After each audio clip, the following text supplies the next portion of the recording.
नमस्कार. ठरलं तर मग या मालिकेच्या येणाऱ्या भागामध्ये जबरदस्त असा ट्विस्ट येणार आहे. तर इथे अर्जुनने आता प्रताप सुभेदार यांची केस लढवत त्यांना अगदी निर्दोष सिद्ध करत जेलमधून बाहेर काढलेलं असतं. त्यांच्यावरती जो गुन्हा दाखल झालेला असतो, तो सुद्धा आता गुन्हा हा फेटाळून लावलेला असतो. त्यामुळे इथे जर सगळं क्रेडिट कुणाला जाणार असतं, तर ते असतं सायलीला. कारण सायलीने अगदी स्वतःच्या जीवाची बाजी लावत ते पेनड्राईव्ह जपून ठेवलेलं असतं. ते चैतन्यच्या गाडीच्या पाउंचमध्ये आणि ते जेव्हा अर्जुनला सापडतं त्यामुळेच आता इथे प्रताप सुभेदार इनोसंट प्रूफ होत जेलमधून बाहेर आलेले असतात. त्यामुळे तर सगळेजण खूप जास्त खुश होतात. पण त्यानंतर आता सगळेजण सायलीचं भरभरून कौतुक करतात. हे काही प्रियाला बघवत नाही. तिला मानाने आता घरामध्ये घेतात. जेव्हा ती उंबऱ्यामध्ये येऊन उभी राहते तेव्हा इथे कल्पना तिचे पाय धुते आणि मग अर्जुन तिला उचलून घेऊन आतमध्ये येतो. तेव्हा सगळेजण खूपच जास्त कौतुकाने त्या दोघांकडे बघतात. पण जेव्हा अर्जुन सायलीला उचलून घेतो तेव्हा तिच्या पायावरती जे तुळशीपत्र असतं त्याची जन्मखून आता कल्पना बघते आणि नंतरला सायली खाली बसल्यानंतर कल्पना तिला विचारते की सायली तुझ्या पायावरती तुळशीपत्राची जन्मखून आहे का? तेव्हा इथे सगळ्यांना खूप मोठा धक्का बसतो. तेव्हा सायली म्हणते हो आई, ती जन्मखून आहे. लहानपणापासून तुळशीपत्राची जन्मखून माझ्या पायावरती आहे. तेव्हा कल्पना म्हणते तुझ्यासुद्धा पायावरती आहे का? तेव्हा सायली म्हणते माझ्यासुद्धा पायावरती म्हणजे अजून कुणाच्या आहे का आई? तेव्हा कल्पना म्हणते हो, तन्वीच्या सुद्धा पायावरती जन्मखून आहे. तेव्हा सायलीला खूप मोठा धक्का बसतो. तर इथे आता सगळेजण अर्जुनचं कौतुक करत असतात कारण अर्जुनने प्रताप काकांना इनोसंट प्रूफ केलेलं असतं. तेव्हा इथे आता अर्जुन सगळ्यांना हे पटवून देत असतो की हे सगळं क्रेडिट माझं नाही आहे, तर सायलीचं सुद्धा आहे. तर आता हे अर्जुन सगळ्यांना कसं पटवून देतो हे सविस्तरपणे आपण आता इथे बघणार आहोत. तर इथे सायली अर्जुनला सांगते की पेन ड्राईव्ह तिने चैतन्याच्या गाडीच्या पाउंचमध्ये लपून ठेवलेलं असतं आणि ते गाडीतून आणण्याचं काम हे अर्जुन करतो. त्यामुळे आता खूप मोठा पुरावा अर्जुनच्या हाती लागलेला असतो. त्यानंतर तो रविराज काकांना भेटायला जातो आणि त्यांना सगळी केस समजावून सांगतो. तेव्हा रविराज आता अर्जुनची आपला असोसिएट म्हणून पुन्हा नेमणूक करतात आणि त्यामुळे आता वकीलपत्र जरी अर्जुनकडे नसलं तरीसुद्धा तो कोर्टामध्ये प्रताप सुभेदार यांची केस लढवत त्यांना निर्दोष करार देत आता कोर्टमधून आणि जेलमधून बाहेर काढतो. त्यानंतर इथे सगळेजण अर्जुनचं कौतुक करत असतात. तेव्हा अर्जुन म्हणतो की तुम्ही सगळेजण माझं जे कौतुक करताय ना, त्या कौतुकाचा मी एकटा हकदार नाही आहे. तेव्हा कल्पना म्हणते मग कोण आहे दुसरा अर्जुन? तू आज सिद्ध केलेला आहेस. तू तुझ्या वडिलांची केस अशा रीतीने, अशा पद्धतीने कोर्टासमोर सादर केलीस ना, त्यावरून तू हे सिद्ध केलेलं आहेस. तुझं फक्त नावच नाहीये, तर तुझं कर्तृत्व सुद्धा तेवढंच मोठं आहे. म्हणून तू एक नावाजलेला वकील आहेस, असं पूर्णाजी म्हणते. तेव्हा अर्जुन म्हणत असतो, की पूर्णाजी, तू माझं कौतुक करतेस ते अगदी बरोबर आहे. पण माझ्याबरोबर तू सायलीचं सुद्धा कौतुक करायला हवेस, कारण सायलीचं सुद्धा तेवढंच क्रेडिट आहे. तेव्हा प्रताप काका म्हणतात, सायलीने काय केलं या सगळ्यामध्ये? तेव्हा अर्जुन म्हणतो, जे काही केले ना डॅड, ते सगळं काही सायलीनेच केलंय. तेव्हा आता स्टार्टिंगपासून जे काही घडलेलं असतं सायलीबरोबर ते सगळं अर्जुन आता सगळ्या घरातल्या लोकांसमोर सांगत असतो. तेव्हा इथे सायलीने ते पेनड्राईव्ह कसं संतोषकडून घेतलं, नंतर साक्षीने आपल्या गुंड लोकांना पाठवून सायलीला किडनॅप करायला लावलं होतं, तरीसुद्धा सायलीने हुशारीने ते पेनड्राईव्ह चैतन्याच्या गाडीच्या पाउंचमध्ये लपवून ठेवलं होतं आणि नंतरला तिथून सुटल्यानंतर सायलीने हे सगळं मला सांगितलं आणि ते पेनड्राईव्ह मी चैतन्याच्या गाडीतून घेऊन आलो. अगदी इथपर्यंत सगळं काही अर्जुन आता इथे रविराज काकांसमोर इथे प्रताप काकांना आणि अख्ख्या फॅमिलीला सांगतो.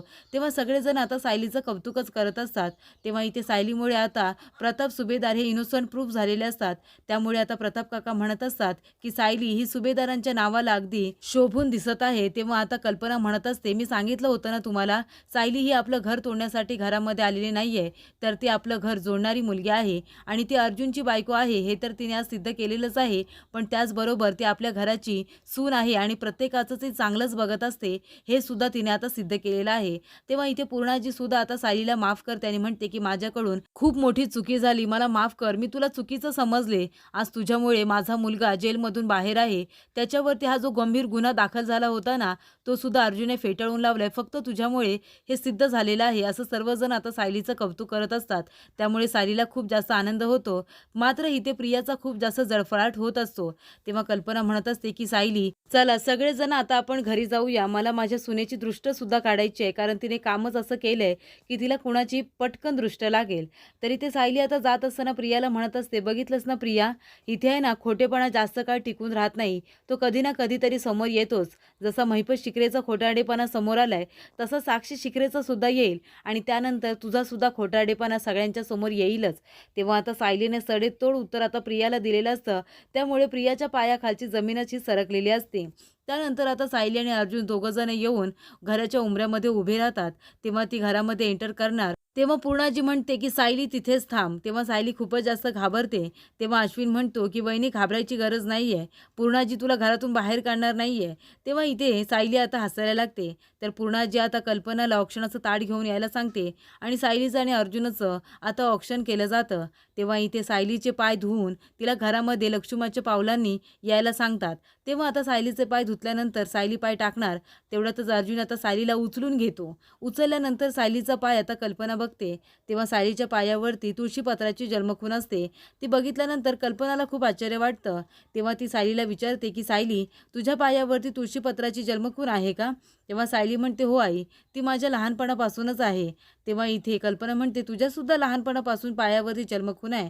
तेव्हा सायली म्हणते, अजून कुणाची आई?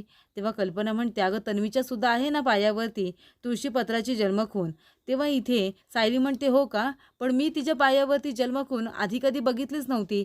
तेव्हा प्रिया खूपच जास्त घाबरते. तेव्हा सायली म्हणते, हो का प्रिया, तुझ्यासुद्धा पायावरती लहानपणापासून तुळशीपत्राची जन्मखून आहे का? तेव्हा आता प्रिया काय उत्तर द्यावं तिला काही कळतच नाही.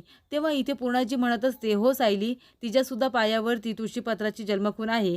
मला माहिती आहे ना, लहानपणापासूनच आहे ती. तेव्हा आता सायली इथे प्रियाचं भांडं सगळ्यांसमोर फोडत नाही, कारण सगळेच जण खूप जास्त खुश असतात.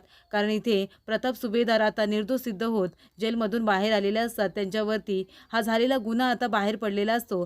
त्याच्यामुळे सगळेजण खुश असतात. तेव्हा सायलीला आता त्याच्यामध्ये मिठाचा खडा टाकायचा नसतो, नाहीतर ती तिथल्या तिथे सिद्ध करणार असते की प्रियाच्या पायावरती जी जन्मखून आहे ती खोटी आहे आणि सायलीच्या पायावरती जन्मखून आहे ती खरी आहे.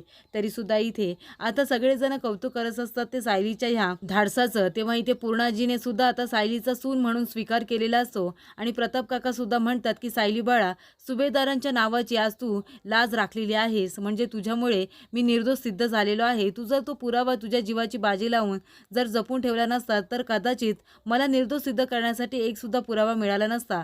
तेव्हा सायली म्हणते, बाबा असं कधी झालंच नसतं, कारण कसं आहे ना, खोटं बोलणाऱ्या लोकांचा खोटेपणा हा जास्त काळ टिकून राहत नाही आणि तुम्ही प्रामाणिक आहात. त्याच्यामुळे तुम्हाला न केलेल्या गुन्ह्याची शिक्षा तर कधी मिळणारच नव्हती, कारण देवाला सुद्धा ते आवडलं नसतं ना. तुमचा प्रामाणिकपणा तुमच्या कामी आलेला आहे. त्यामुळे मी एवढं मोठं काही केलेलं नाहीये. माझ्या जागी दुसरं कुणी असतं तरी सुद्धा हेच केलं असतं बाबा. तेव्हा प्रताप काका म्हणतात, मला नाही वाटत तुझ्या जागी जर कुणी असतं तर हे असं केलं असतं. तेव्हा अर्जुन म्हणतो, डॅड अगदी तुम्ही बरोबर बोललात. सायलीच्या जागी दुसरं कुणी असतं ना तर स्वतःच्या जीवाची पर्वा केली असती. सायलीने स्वतःच्या जीवाची पर्वा केली नाही. तिने तो पुरावा कसा जपून ठेवता येईल त्यासाठी तू स्वतःच्या जीवाची बाजी लावली होतीस आणि हे फक्त तूच करू शकतेस सायली. तर इथे आता सायलीचं सगळेजण कौतुक करतच असतात, पण त्याचबरोबर कल्पनाला आता सायलीच्या पायावरची जन्मखून दिसलेली असते आणि त्याचा आता गुपित हे सायली आता स्वतः शोधून काढणार असते की तन्वीच्या पायावरती जी जन्मखून आहे ती खरी आहे की खोटी. याचा सुद्धा सायली लवकरच आता गौप्यस्फोट हा करणार असते.